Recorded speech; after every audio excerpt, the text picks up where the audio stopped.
Linda, sponsored by Teamsters Local 1932, protecting the future of working families. Teamsters1932.org.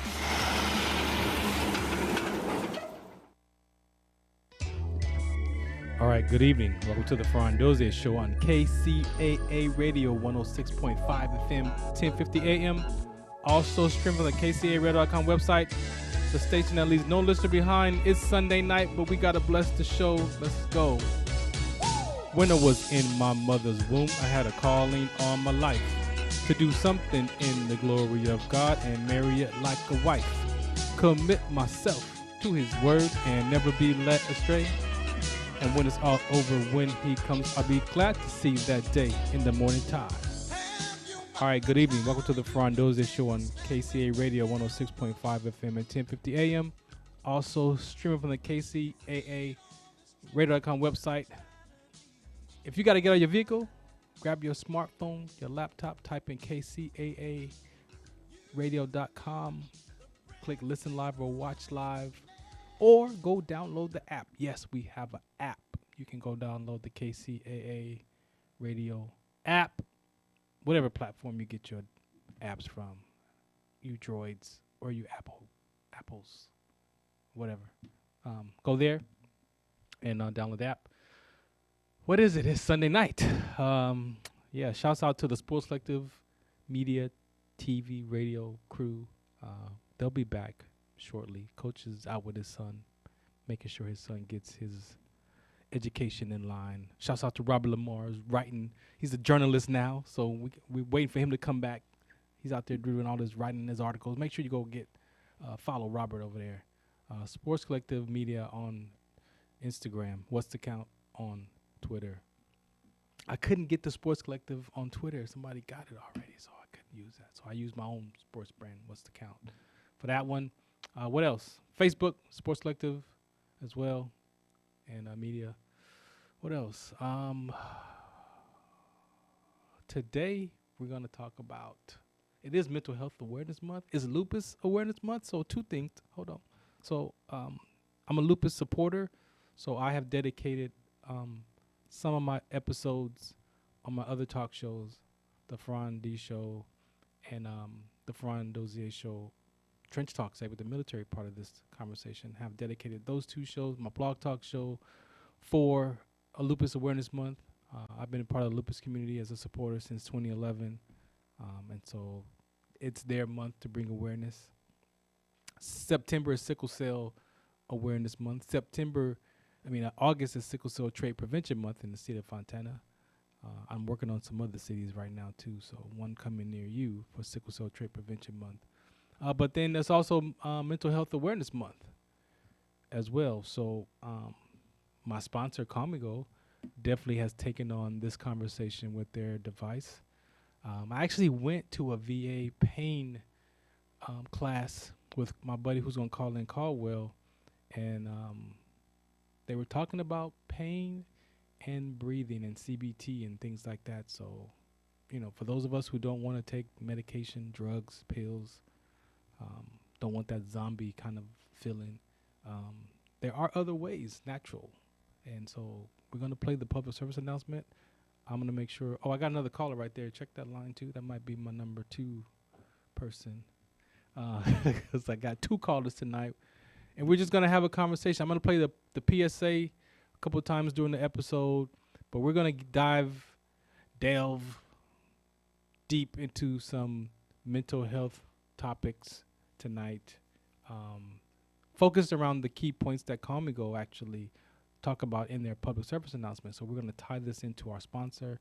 Shouts out to them for taking me on and helping me deliver all these different conversations that we bring here on the Farron Dozier Show / Sports Collective TV, Media, Radio. Plus now I play their PSA on the Farron Dozier Trench Talk Show as well. So check them out. Very important. So let's play that announcement. Let me get CW on the line so he can be a caller as well. And I know Alan is there. So let's take this break. This is the Farron Dozier Show on KCAA Radio 106.5 FM, 1050 AM. Some of us still carry the burden of battle. It threatens to drown us in our everyday lives. In battle, we had our weapons and combat gear to keep us safe, to keep us confident.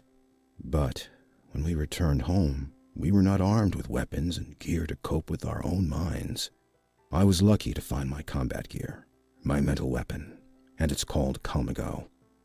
Calmago is a drug-free device that allows you to achieve calm in less than 3 minutes in moments of anxiety, stress, anger, panic, or insomnia, not with medication, but rather by activating the parasympathetic nervous system through breathing regulation and multisensory stimulation. A recent study has shown that Calmago decreases PTSD and anxiety levels in veterans, helping those who are suffering and having a long-lasting effect. Visit Calmago.com to learn how you can get Calmago through the VA or with a special veterans discount code. All right, welcome back to the Farron Dozier Show on KCA Radio 106.5 FM and 1050 AM. Oh, there's the other line right there. He's 90, man, so you gotta react fast. He's 90, yeah, you gotta react fast, because, yeah, Caldwell's no joke, though. Wait till y'all hear CW. All right, so, yeah, so this conversation to me is very important. The public service announcement for Calmago, yes, is directed to veterans. However, we know that mental health is a human being condition. I'm a veteran, definitely dealing with my mental health aspects. And so near and dear to my heart, I've had friends that have taken their life, soldiers. My friend's son, friends. That's like the far extreme of it. But what do you do when you're dealing with these feelings and emotions? I know when I started experiencing mine in the service, it was something way different than anything I had ever bumped up against. Always had a level of mental toughness for myself, but this was something different. And, you know, I thank God, as you hear my prayer at the beginning of the show, that is my personal prayer that God gave me. We're all born for a reason, right? And sometimes we experience levels of hopelessness and despair, disappointment, a diminished experience of ourself that leads to an experience of self-loathing. And then at that point, when it's hopeless and self-loathing, I know my question to myself is, why bother? Right? And when I get to that why bother stage, I've got to dig myself out of there. And so you've got to find something outside of yourself to challenge your thoughts up against, to challenge your opinions about who you say that you are, to challenge yourself up against what people say that you are, and find something to use to help your mindset. I'm only a patient advocate. I'm not an expert at this. I can only share my story. I know where I looked at to get to this point to be in front of you still since 2006. But do I deal with it still? Yes, I still manage it. I still manage it. But I have to remind myself, you know, where do I go when my thoughts take off like that? And there's so many different things in the world that people utilize for tools. I found three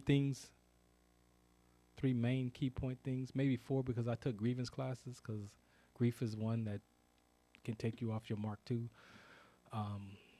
So we're going to get into it. As you heard the PSA from Calmago, they talk about some particular key points in this discussion around mental health, and I wanted to have these gentlemen come on and help me just take on some of these conversations around what it looks like for mental health. And it is a Mental Health Awareness Month again, so what a perfect opportunity to have this discussion tonight. What is it, Cinco de Mayo? So it's 5 days in the month of May already. Where you at? Where you at with your mental health? Are you willing to tell the truth to yourself? Believe me, for me, that's what it took initially, was I had to tell the truth to myself first about what I was dealing with and what was going on in my life. Right. And so with the public service announcement, there's some key things that you hear when we're going to play it again shortly. There's key words that I pulled out that I want to point on, and then I'm going to have these two gentlemen come on, and then we're going to talk the rest of the show. But the definitions of immediate, because they talk about immediate It's happening, done, or without delay. It's like instant. So that breathing, if you've ever practiced your breathing, sometimes you can feel yourself calm down, like right there in the moment of that breathing meditation. Whatever you utilize in your breathing to control your breathing. Sometimes people say count to 10, whatever that is. But some people find immediate relief in their experience of themselves. Drug-free relief. It is not, there's no drugs in this device. It's definitely just a natural comfort, alleviation of the symptoms that does not involve the use of pharmaceutical substances. So there's no drugs in that device. One of the things they said was distress is extreme anxiety, sorrow, or pain. Right. So we're going to talk about anxiety tonight. We're going to talk about sorrow. We're going to talk about pain. We're going to talk about being anxious. We're going to talk about worry. We're going to talk about nervousness. We're going to talk about being the experience of being at unease, stress, emotional strain, tension. We're going to talk about a little bit of each one of those tonight. All right. So again, this is the Farron Dozier Show, KCA Radio 106.5 FM, 1050 AM, the station that leaves no listener behind. I hope you enjoy this conversation. Let's get started. Let's bring on Alan. Alan. What's going on? What's the count, baby? What's happening? It's still counting. Yes. Now we still making count. Me and Alan we're not strangers, ladies and gentlemen. Me and Alan go way back, like 4 flats on a Cadillac. We go back to like 2011. We met in the sickle cell community. My mentor, Phyllis Zachary Thomas, introduced us during our journey as me becoming the sickle cell trait advocate. And Alan and I have been connected from the moment that Phyllis put us together. So we go back. We got a lot of history. He was on my talk shows previously. I'm not brand new at this. I might sound like it, but we are not brand new at this conversation. We've just grown over the last 14 years or so. So, man, introduce yourself and give them a little bit about your background, man. Sure. My name is Alan Emanuel. One and only. Also known as the Happiness Coach. Also known as Counselor F. I'm a licensed professional counselor here in the state of Georgia. Atlanta, Georgia is where I reside. And also, like I mentioned, I do both relationship coaching for people who are trying to improve their relationship to others, and then development coaching around people who are trying to build happiness inside of their relationship to themselves and, of course, to others. Ooh, okay. I was about to say intrapersonal relationship is where we got to start. How do you relate to you first? Are you happy with you first? I think that matters, and I think that matters quite a bit. You and I, like you said, we go way back. But from the mental health side of things, I do think that this is an interesting topic. First of all, thank you for having me on. No doubt. And the fact that we are talking about this very important topic, to me, is an opportunity that I would not miss. So I'm how happy you create to be a show here. right there, like just like that on the phone on the way here, like, hey, you and me tonight, 8:00, and it's 11 where he's at, ladies and gentlemen. So that's a true friend right there, on the line at 11:00 at night, talking about happiness and mental health. All right, let me get Caldwell. Caldwell and I met. I've been with Caldwell, hanging out with him now, 2018. I went to go interview a World War II veteran on my Trench Talks, one of my Trench Talk shows. And he was there at the home, and my story is he heard me introduce myself. Obviously, he heard the interview with the gentleman, and after we got done with the interview, he approached me, told me who he was. Before I could get home, he had sent me his information of what he was up to around his program, his curriculum, and the listening and helping veterans with suicide. And I was right there in that same vein and that same path, and so it was like a perfect conversation for me to be in. And here we are, almost 6 years later, and we're still at it, chipping away at a conversation that really it's really not difficult, but when you step out and you listen to how people talk, when they say that they can communicate and they're great listeners, and then you listen to them and they're doing more defensive listening and reacting to conversations, then you have to question: are we really good listeners? And so part of his curriculum, for me, through all the stuff that I've taken the last, up until that point, even helped me on levels that I still didn't realize that I thought I was a good communicator or a good listener. But there was some things that I was missing. You're fading on me. And so, Caldwell, how you doing, man? Very well indeed. Man, thanks for hanging out with me tonight. Again, we created this show today.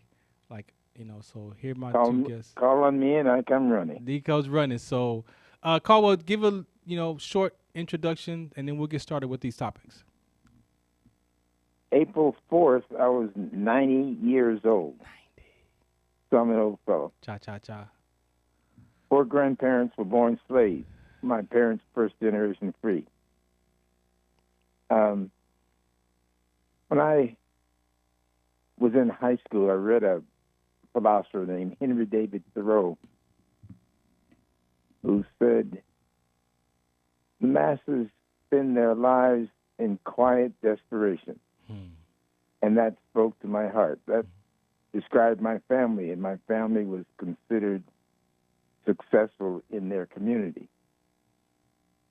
And we never talked about the quiet desperation, but as a child, I had experienced it. Yeah. After I graduated from UCLA, I ran into a psychoanalyst named Fritz Perls, who created a therapeutic approach called Gestalt. And Fritz said, masses go through life thinking about the future with anxiety or looking over their shoulder at their past with regret, while life is happening here now. Be here now. And that also resonated with me, and I connected that to Thoreau, and it seemed to me, since I had been on a mission since childhood, to figure out how to fit into and assimilate into a culture that didn't want me. Those cues gave me motivation to explore, how do I get to that here now space? And Fritz Perls' Gestalt included or embraced some Eastern philosophies in addition to Western, and meditation, yoga, and as I embraced those, helping affluent West Side Los Angeles families who I thought most, in my growing up years, I most assuredly thought these people don't spend their lives in quiet desperation. I was wrong and found that I had something to contribute, because the anxiety and regret that I had experienced as a child was also endemic to highly educated, rich West Side, Los Angeles West Side folk. Yeah. To my surprise and delight, I found I had something to offer. Yes. That was also acknowledged by the families I served. Shorten it, the story. In 1970, I received California's first charter for a public school. I didn't know at the time that Congress had passed a law in 1965, Title I, to provide extra money to schools that had marginalized kids who were not doing well in education. I was working in a school that was affluent and did not make those connections. But the service that I had provided for these families and the results that I had produced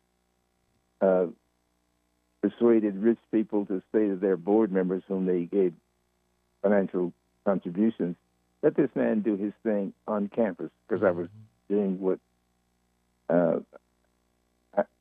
had introduced my approach to mental health in an evening program that was paid for by the rich parents who asked me to do it with their kids, and they said, we'll raise the money to keep your doors open. Yeah.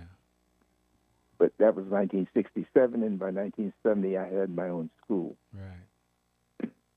And I want to touch on something called, and for those go listening, right ahead. For those listening, you know how I am. You have to interrupt me. Yeah. I'm gonna interrupt you because we got less than an hour, so I'm gonna interrupt you. Okay, go for it. Nicely though, but for more information about where Caldwell is speaking from, lbisolutions.com. You can go there to look at the website of the work that he's accomplished, and then where we're going. Even at 90 years old, he's still chipping away at these conversations, and I'm helping do my part in that. Alan, Your are voice you is there? fading on me. I am here in living color. Okay, don't worry, Caldwell. You're still here with us, Caldwell. So don't worry. If my voice fades, we still good. I'm still here. All right. So the first topic, Alan, I want to first I want to say this about what Caldwell was saying was when I was trying to politely interrupt him. When he shared with me about his journey and then going back and thinking that the people in that rich community had everything figured out, like their life is probably great, and discovering that, no, guess what? They're suffering in silence and just like everybody else.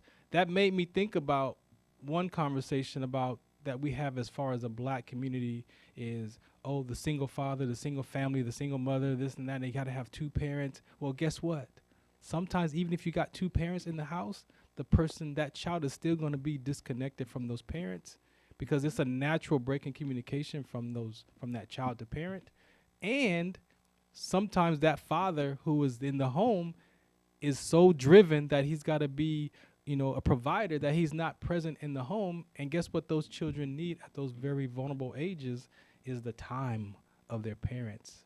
So imagine you have both parents, but they're both working, and guess what happens with that child? There's still a natural break, and then whatever that child makes it mean, because ultimately, as parents, we don't really understand that the children want our time at those early ages, not just our money, right? So we're going to talk about a lot of these conversations that maybe have started off way back in the past, but as adults, we're acting these things out in our behavior today. So that's the kind of context that I'm bringing to this conversation. And these two gentlemen are going to help me from their perspectives and expertise and experiences share about their lives from these topics. So the first one I want to touch is anxiety.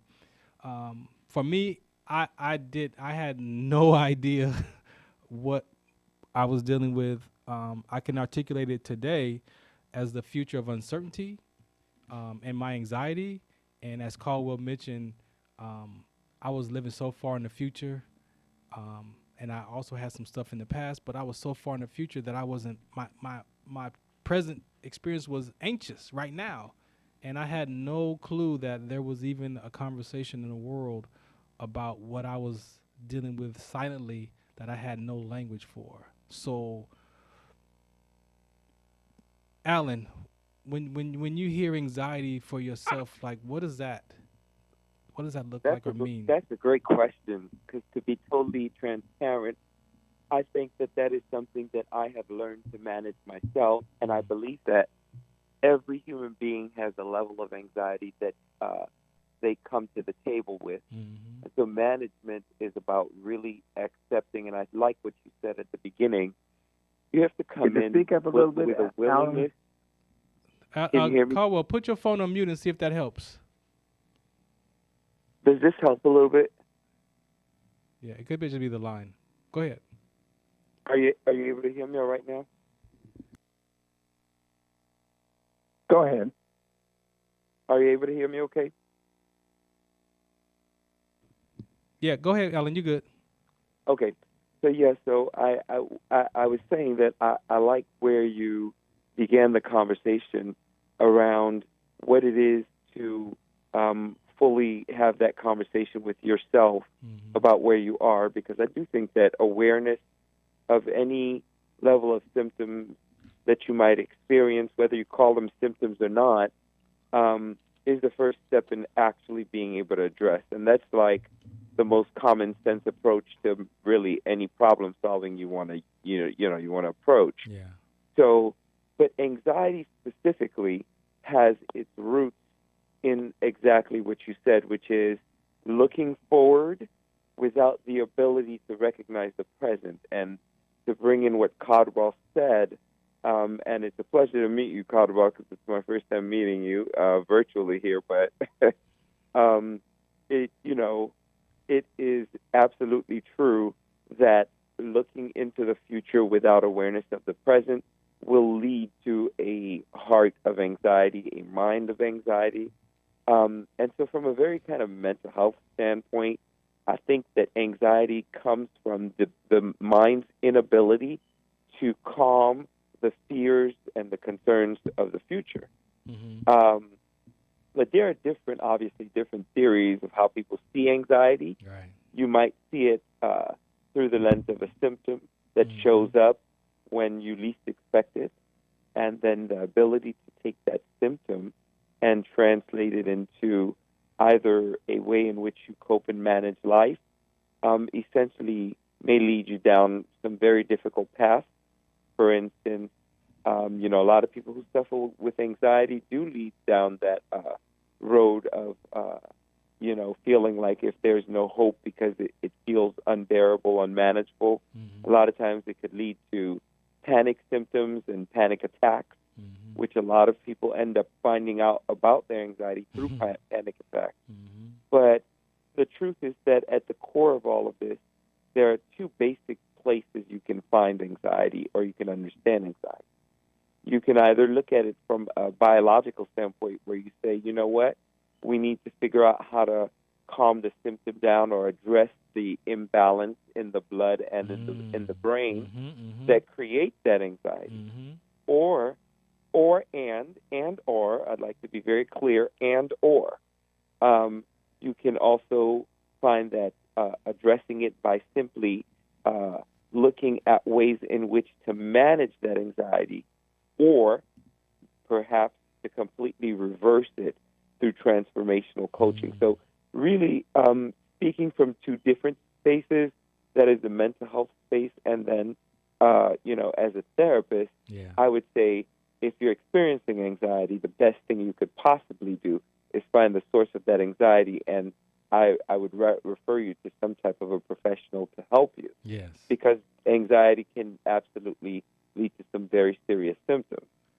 On the other hand, there are all of us carry a level of anxiety. So if it's not preventing you from, quote unquote, living your everyday life, then it's probably one of those things you want to look at. How do you address your everyday life with an understanding of awareness in the present? In the Japanese culture, there's the concept of a ware, and a ware simply means that you're living in the present. And remember what I said about anxiety. Anxiety is simply looking into the future and saying to yourself, okay, because that happened in the future, or it's possible that that can happen in the future, I'm going to change the way I experience my present. So becoming aware of what you're doing, again, I think is a step one in really being able to make any changes towards whether it be anxiety or even depression, which we might not have gotten to yet, but are just two sides of the same coin. So becoming aware, I think, is step one, because mental health awareness, it really is about becoming aware of where you place yourself in your present, what you have that you carry from your past, and how you decide to manage into your future.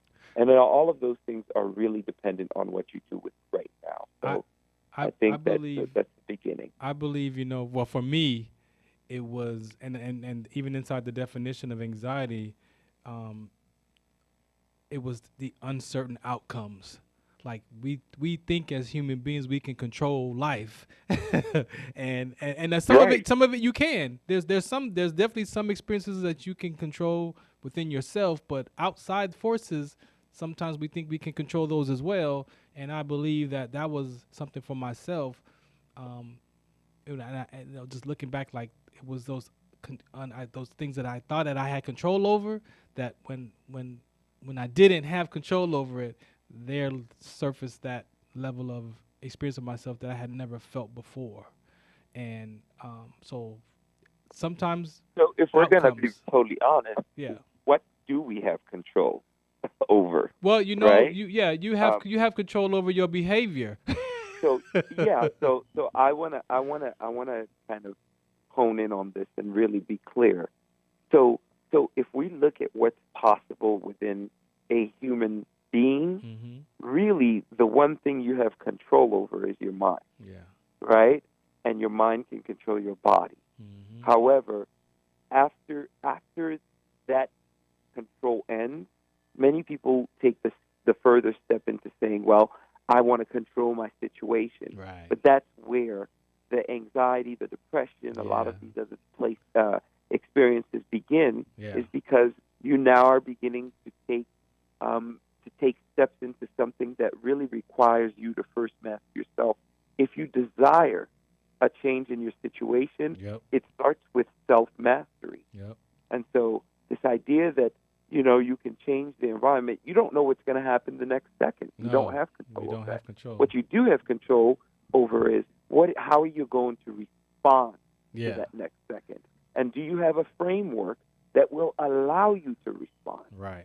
So with some strength and some confidence that and is courage. A part of the response, yeah. Okay, let me get Caldwell. Caldwell, we're talking about anxiety, man, and just give me a quick short. We're gonna play this PSA again, but when you hear anxiety, what is that for you? You gotta come off mute, Caldwell, if you don't mute. This is the Farron Dozier Show on KCA Radio 106.5 FM and 1050 AM. Also streaming the KCARadio.com website, the station that leaves no listener behind. We're talking about anxiety, trying to get Caldwell on the line. You got your phone on mute, Caldwell, or did you hang up? All right, so he's not there. Is the line still green, though? It's blank? Oh, okay. All right, so let's do this. Let's play the PSA. I'll find out where Caldwell's at, and we'll come back to this other section of the Farron Dozier Show on KCA Radio. Some of us still carry the burden of battle. It threatens to drown us in our everyday lives. In battle, we had our weapons and combat gear to keep us safe, to keep us confident. But when we returned home, we were not armed with weapons and gear to cope with our own minds. I was lucky to find my combat gear, my mental weapon, and it's called Calmago. Calmago is a drug-free device that allows you to achieve calm in less than 3 minutes in moments of anxiety, stress, anger, panic, or insomnia, not with medication, but rather by activating the parasympathetic nervous system through breathing regulation and multisensory stimulation.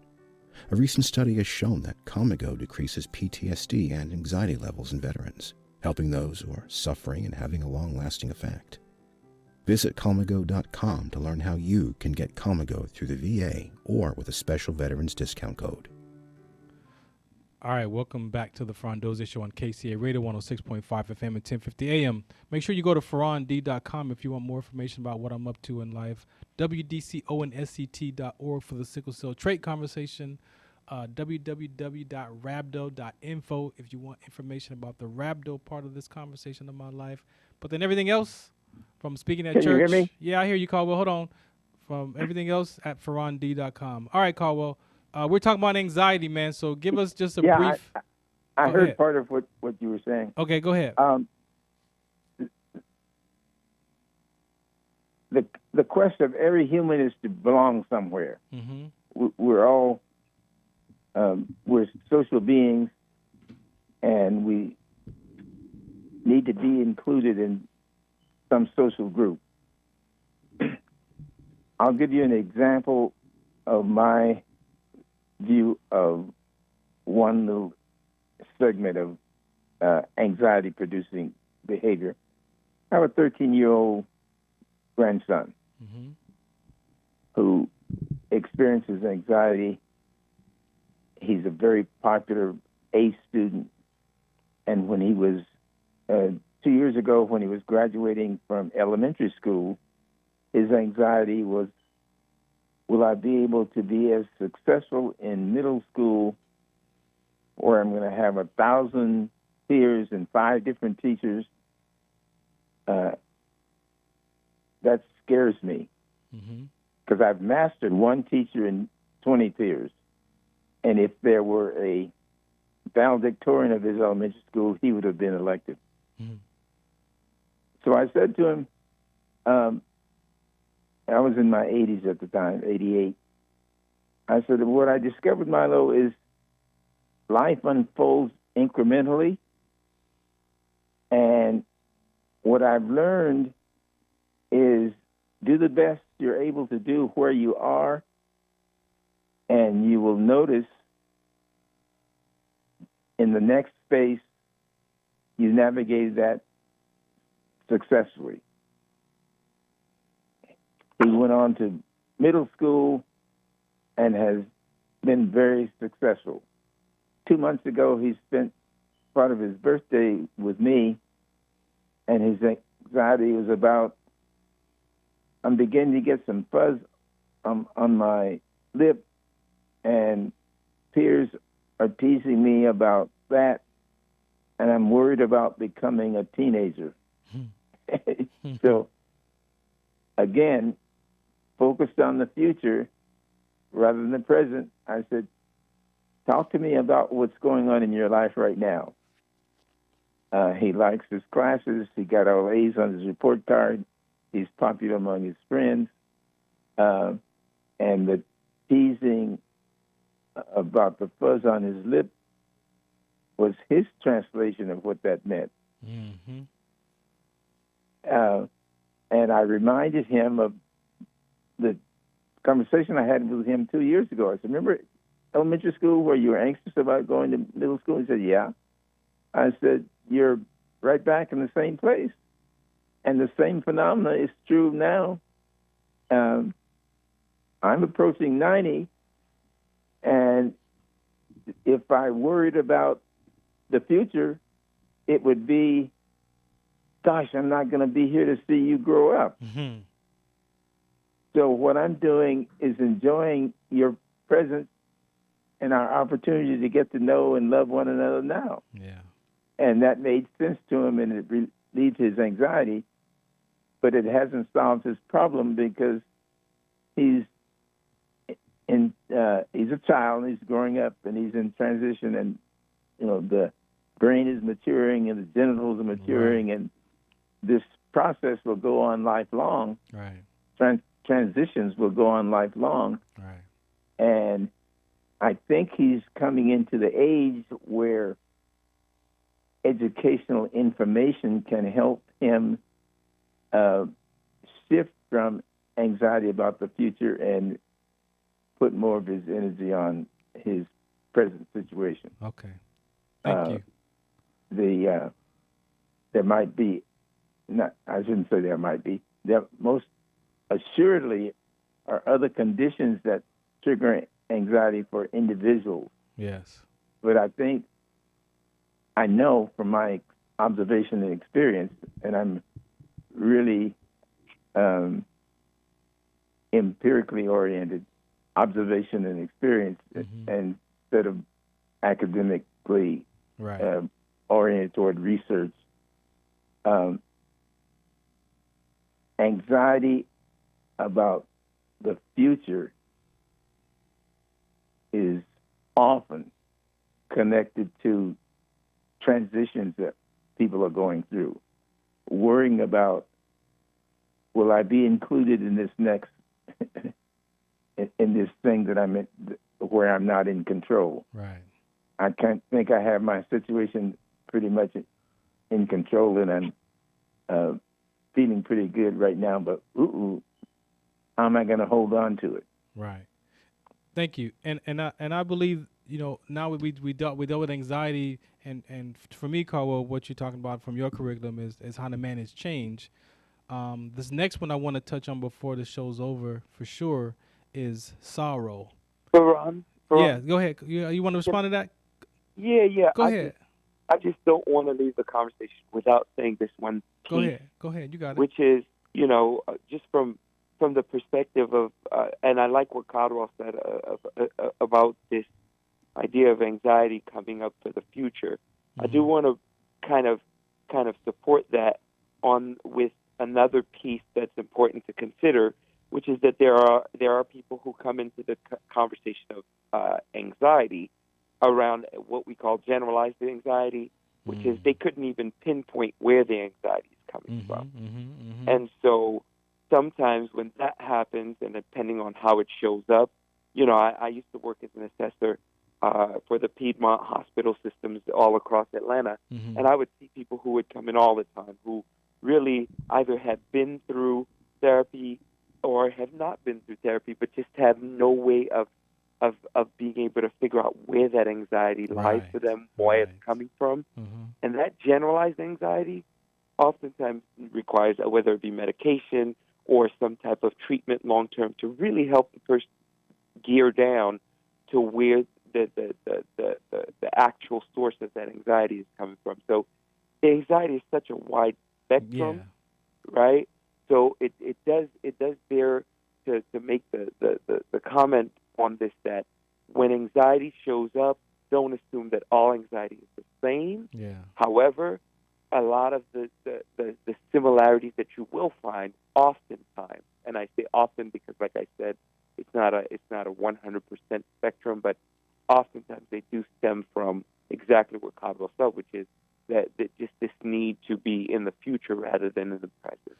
And thank you for that. And I'll add my last piece as a patient, as an advocate for this conversation, is if that person who was their therapist or mental health provider or advocate friend who's listening to them and listen to them talk, people say what they're dealing with in a descriptive context, and a lot of times they'll say what they're dealing with, but they'll describe it in a certain way, and then you would have to be able to listen to them and determine or help them maybe even unravel their language, because sometimes our own language traps us in that conversation. And so, yes, I've met people who say, man, I don't know where it's coming from, and that goes back to then creating the space, that they have to go find that space, whether it's mental health or someone to talk to or something, and the space to tell the truth.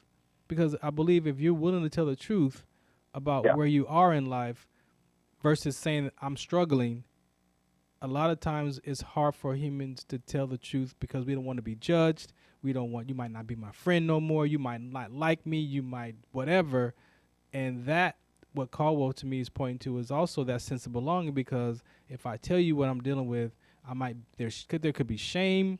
There's so much attached to that labeled anxiety, which is why it has to be peeled off, right? But for those listening, if you really want help and you're experiencing this type of anxiety or whatever that is, how you describe it, you've got to be willing to tell the truth to yourself. And if you're not willing to tell the truth to yourself, then how can you really get the help that's available for you in these conversations? Go ahead, May Caldwell. I add a little in support of what you're just saying? Yeah, go ahead. Ron. A couple of days ago, I introduced you to a new friend. I have a young lady. Today I spoke with her, and she was happy and praising the experience she had sharing lunch with us. Her secret was she was raised in foster care. And she was fearful of just me, because I just recently met her, and she had never talked about that. Her fear was she would not qualify to play in my game or to be friends with me, or that I would judge her, et cetera. And she made an enormous step on the first meeting with you to share. Exactly, she did. I was raised in foster care. Yes, she shared that. And what was part of what was going on with her, and that is getting to know us and to participate was so important to her that she decided to roll the dice.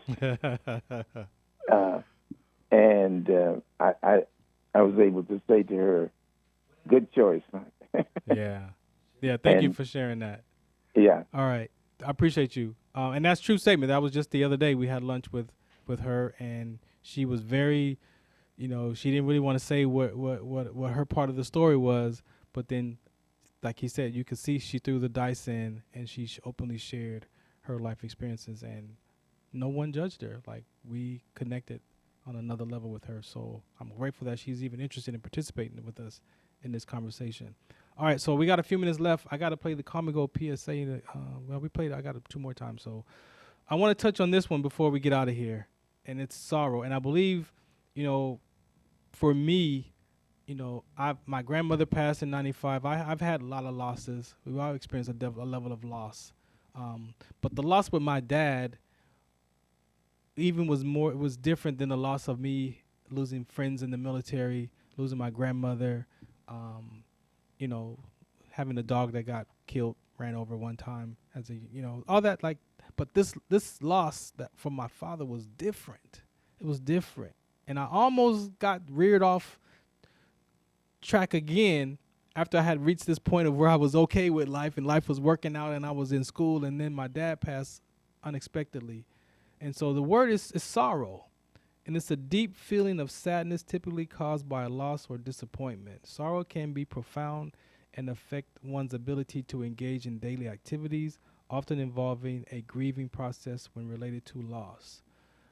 I'm just going to say this full force, and I believe this is something that I've noticed, and when I listen to people who talk and share about their life, that a great percentage of people don't really know how to manage grief and sorrow. And the disappointment in myself as sorrow was definitely self-loathing. I can articulate that today. But then in the sorrow as far as a loss also was detrimental to who I was being as well, because it was my father. And so they say that the parent losing a child is like the number one grief, and then the child losing their parent is number two, and then so on. In this world of mental health and sorrow, I can tell you that I went to the VA and took the grievance classes because I had taken Landmark and some other and Caldwell's. I know if they have grievance classes that there are some principles that I could use to help manage this grieving.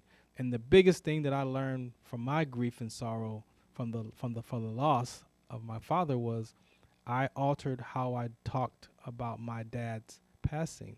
And I would say, I miss my dad, I miss my dad, I miss my dad. That's what we say. I miss him. But it felt like I put on the jacket of I miss my dad, and I wore this coat. But just by shifting how I talked and saying I experienced missing my dad, because I understand the human experience, I have feelings and emotions, I don't have to become them, I was able to alter my experience of the loss of my father just by changing how I talk and how I said I experienced. Because there's times I don't experience missing him, and I have to go and be about my life because it's my turn, as I'm the grandfather now. But sometimes I hear people suffer in their grief, not right or wrong or good or bad, but a lot of times I hear people when they talk about the loss of their dog or their loved one or their car or whatever that is, that there's this sorrow connected to it. Alan, what do you want to say around what you know about sorrow and mental health, if at anything? Well, that's a real interesting topic after anxiety, because they tend to go almost hand in hand at times. Yeah. So you might find someone who shows up with, anxiety, and really what they're worried about is a grief issue. Or sometimes you'll have somebody grieving, and anxiety shows up, and you have to treat that. And what happens is, to be honest, is that we, as human beings, don't have, as you said, we really don't have a handbook that's handed to us when we lose someone or something. I want to be real clear, because right. sorrow can actually come from an inanimate object. Like right. It doesn't even have to be a human being that you've lost that could create that emotion and feeling in you. Right. So oftentimes you'll see somebody who shows up and it's like, I'm grieving the loss of a job, right? Right. That too. Because Yes. part of it is that there's an identity that we create around the Yes. things we love, Yeah. Exactly. right? Whether it be a Exactly. human being or an idea or a thought, there's an identity we create. And anything that is created around your identity Right. is going to begin to dictate the way in which you experience yourself and the time and the situation you're in. And when sorrow overcomes you, it usually is an issue of a story around it. Oh yeah. What I want to bring to the table with that is to keep in mind that there are stages in dealing with grief, because a lot of people they'll see the grief and then they think they've dealt with it, whether it be, I think oftentimes in these conversations we fail to mention things like substance abuse. We fail to think about the ways in which people try to escape those ideas by, escapism, unhealthy escapism, I like to call it, where people just use whatever is the easiest way to get away from having to feel the feeling that you have. And yet, again, back to that awareness piece, which is why we're in mental health awareness right now. Really, the first step is being able to say, I'm aware of how I feel. There are a lot of us who cannot do that or who struggle with that. Right. I am aware and I know how I feel about this. Once you start there, you can take a process backwards, which is kind of what I do in self-development with clients. I will work them through the process of, okay, how do you feel? Well, what leads to your feeling? Yeah. It's usually your thoughts, right? Right. And then if you go up the scale, you'll be able to find, there's a limiting belief there. Yeah. But I think that oftentimes, and you and I agree on this, Farron, oftentimes we never go deep enough into the place of who are you choosing to be, and that is personality, and that is character. Once you begin to move at that level, which is what I do in the work that I do, is really teaching people how to operate from the space of character and personality and getting aligned clearly in who you choose to be. The other pieces that show up begin to line up a little bit differently. Yeah. Now, that is not to say that you're not going to experience grief when it is that you lose someone. It just means that you have a context, you have a framework that allows you to walk through it. However, I got to cut you. I want to have Caldwell respond. We got like a 60 seconds left. Caldwell, you got 1 minute, man. Okay. To comment on the sorrow. And from my observation and experience, is very much related to and connected to our own fear about our own mortality. Bye. That's it. When I started the school, I had a student whose only brother, there were 3 kids, her only brother had committed suicide the week before school started. And she couldn't sleep, or if she could take a sedative and go to sleep, she had nightmares. And she brought that to me in our class. And our class, because we were close to UCLA, we read everything that was published about death and dying. Kubler-Ross with her 7 stages and all that. Yeah. And the nightmares continued. And so since I had an innovative school and a charter to innovate, I innovated a meditation exercise, at the end of which I had them die. I counted 10, 9, 8, etc.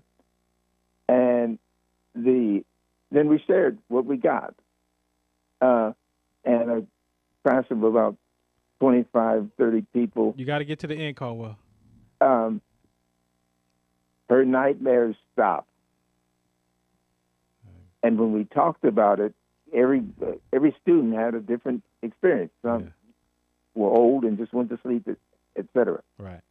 One other thing that I mentioned as we close, Lloyd Coates, the chairman of Neutrogena, stole the company for multi-billion dollars. His wife had been murdered, and her murder was committed by the guy he stole the company from. And so his sorrow and his grief and his depression had very much related to his guilt. All right, we thank you. This is the Farron Dozier Show on KCA Radio 106.5 FM at 10:50 a.m. Alan, thank you so much. Caldwell, thank you so much for helping me put this together tonight on such a short notice. we will have more talks like this coming soon. It is the month of May, Lupus Awareness and Mental Health Awareness Month. I appreciate you both. Shout out to Southwest Account. Comigo, we love you. Thank you for our sponsorship. Peace. Some of us still carry the burden of battle. It threatens to drown us in our everyday lives. In battle, we had our weapons and combat gear to keep us safe, to keep us confident. But when we returned home, we were not armed with weapons and gear to cope with our own minds. I was lucky to find my combat gear, my mental weapon, and it's called Comigo. Comigo is a drug-free device that allows you to achieve calm in less than 3 minutes, in moments of anxiety, stress, anger, panic, or insomnia, not with medication, but rather by activating the parasympathetic nervous system through breathing regulation and multisensory stimulation. A recent study has shown that Comigo decreases PTSD and anxiety levels in veterans, helping those who are suffering and having a long-lasting effect. Visit Comigo.com to learn how you can get Comigo through the VA or with a special veterans discount code. Some of us still carry the burden of battle. It threatens to drown us in our everyday lives. In battle, we had our weapons and combat gear to keep us safe, to keep us confident. But when we returned home, we were not armed with weapons and gear to cope with our own minds. I was lucky to find my combat gear, my mental weapon, and it's called Comigo. Comigo is a drug-free device that allows you to achieve calm in less than 3 minutes, in moments of anxiety, stress, anger, panic, or insomnia, not with medication, but rather by activating the parasympathetic nervous system through breathing regulation and multisensory stimulation. A recent study has shown that Comigo decreases PTSD and anxiety levels in veterans, helping those who are suffering and having a long-lasting effect. Visit Comigo.com to learn how you can get Comigo through the VA or with a special veterans discount code. KCA